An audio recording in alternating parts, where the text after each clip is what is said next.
All right, Fudge, let the viewers know why you do what you're doing, how you do it, and why it's important. And that's not what we discussed. What tools are needed? It's why we do it, how we're gonna do it, and what you need to do it, Tyler. Whoa. So, in the bay, we have a beautiful Heritage Edition M4. Even though the exterior gets a little bit of changes, the interior gets a little bit of changes, the powertrain itself, the same as any other M4, base, comp, whatever. So this is the S55 engine. It's a straight 6 twin turbo.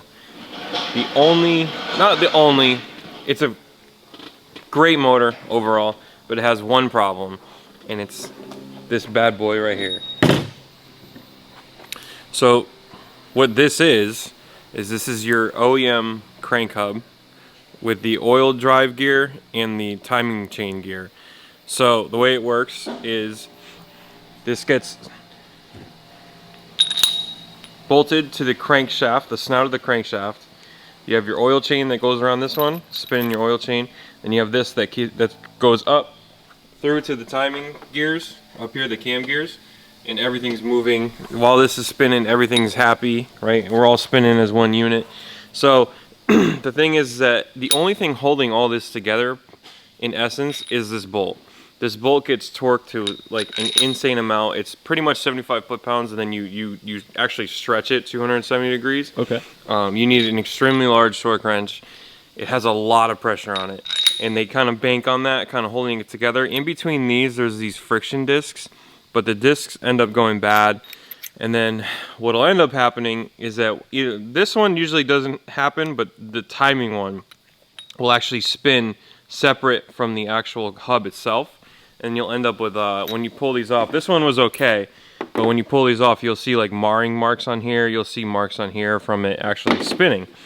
And then what happens is, if it spins bad enough, pistons can contact the valves, because technically it's out of timing then, you know? So, what do we do to fix it? Well, there's a couple different ways. I'll show you the one that we installed on this car real quick. We're gonna take a quick pause because I gotta grab one out. So this version is called the Vargas spline lock. And let's look at some differences. There's a couple differences that you can see there. One, the timing gear is built onto the hub, so it's physically impossible for it to actually spin. And then two, this has a spline on the end. So when this is all together, like that, you see how there's a little bit of the snout there?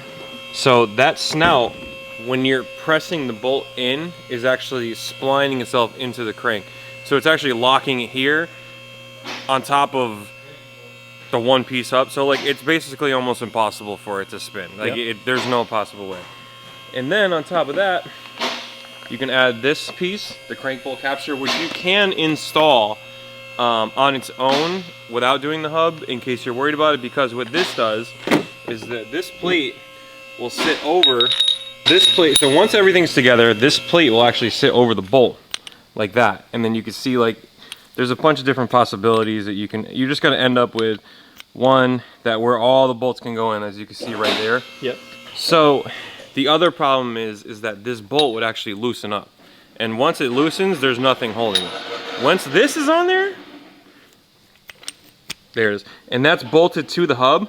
There's no way that this bolt can loosen up. Right. So it's pretty much a bulletproof kind of setup. So you don't ever have to really worry about that again. Most of the time, the car will recognize that it's spun, it'll throw a timing code, it'll go into limp mode, or it'll shut off itself. That's best case scenario. Worst case scenario is the valves hit the pistons and then you end up with a pretty expensive repair bill. If you do plan on doing this, there are things that you're gonna need. Obviously, you're gonna need a timing kit. So this locks into the camshafts, and then you put a pin that goes through the flex plate that's got a hole in it for top dead center, and then this is your Vanos timing. So you'll need all that. You'll need the flywheel tooth holder, which I have hooked up on the bottom, but basically you can't really see it.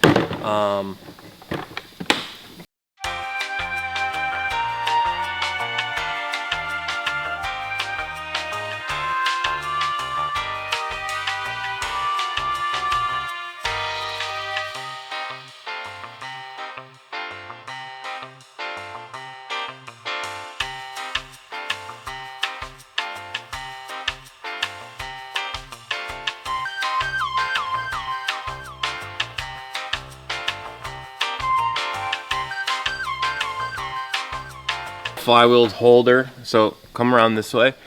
You can see the teeth on the flywheel right there. So what this tool does is it goes up. Yep. And I had already spun the motor over, so it's out now. This is ready to come out.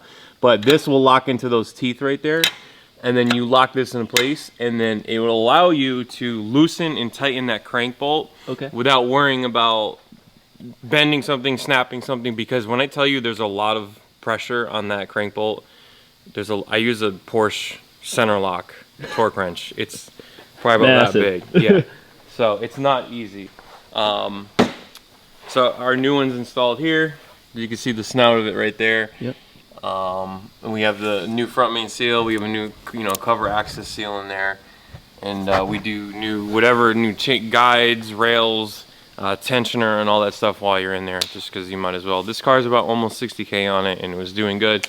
That front main seal was starting to leak, so it was good that we're taking care of that, and at the same time you're taking care of the valve cover gasket. So if you want plugs, injectors, coil packs, now's the time to just do everything, and then you're pretty much all set. I have seen a lot of these recently with pretty high mileage, so as long as you take care of this, the rest of it usually can hold up. The only other thing we've seen in a previous video was the rear differential bushing blowing out. Yep. But that's always fixable too. So overall, Tyler, if you have an F80 and you're planning on tuning it, I would 100% consider doing the crank hub. Don't forget either it. this, or there's the pinned versions, there's keyed versions. Some require, dropping the subframe, dropping the oil pan, drilling the crank. The spline lock does not. It's a little bit less invasive, quicker to install, and still does a good job. So sweet. Also, show them what they get when they do it here at ACI. Man. Just so people know. So like if you buy like a used F80, F82, you never really know if the crank hub's been done. Oh, but we know. But we know here at because ACI. I made my own stickers. Wow. Look at that. And they're holographic too. They look good. So when you open up that hood and you're like, damn, I don't know if it's been done. Well, if it's got one of those stickers on it, done. Thanks, Fudge. Bye.